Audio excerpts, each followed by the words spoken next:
आणि म्हणून त्यातला शक्ती आणि ऋतुजानं स्वतःला संपून घेतला, परंतु धर्म बदलला नाही।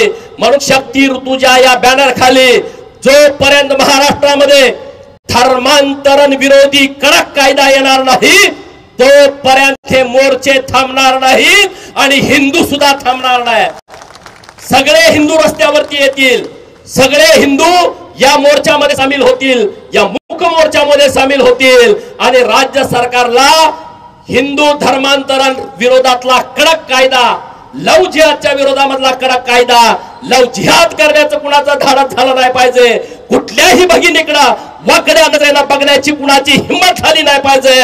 जर कुणी माझ्या हिंदू भगिनीकडे ठरवून फसवून जाळ्यात अडकून तिला धर्मांतरित करण्याचा, तिच्या लव जिहाद करण्याचा प्रयत्न केला तर त्याला आम्ही ठोकून काढल्याशिवाय राहणार नाही। ही भूमिका, जी माझी भूमिका आहे तीच भूमिका तुम्ही सगळ्यांनी घेतली पाहिजे।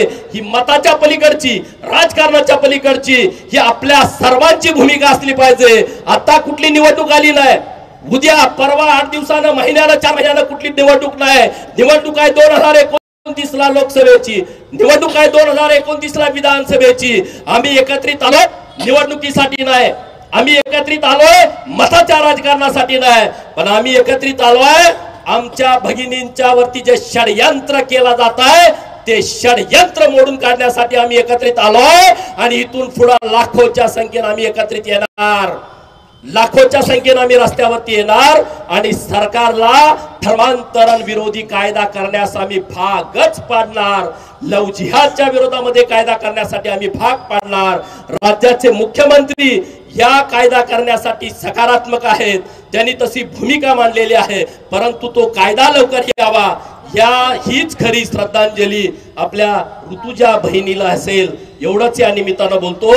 SP महोदयांना मी सांगतो, हा मूक मोर्चा झालाय, तुम्ही समजू नका एक मूक मोर्चा झाला म्हणजे काम झालं, परंतु तात्काळ तिथल्या सगळ्या परिसरातल्या CCTV फुटेज चेक करा।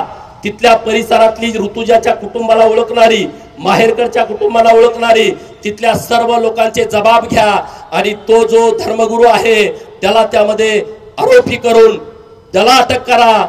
जो दुसरा लग्न ठरवणार आहे त्याला त्यामध्ये अटक करा आणि ही ऋतुजाची केस जलद गती कोर्टामध्ये चालवून लवकरात लवकर यांना कठोरातली कठोर शिक्षा द्या, ही आमच्या मोर्चाची मागणी आहे।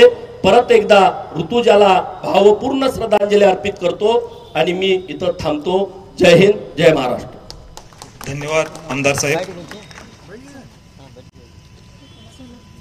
इथं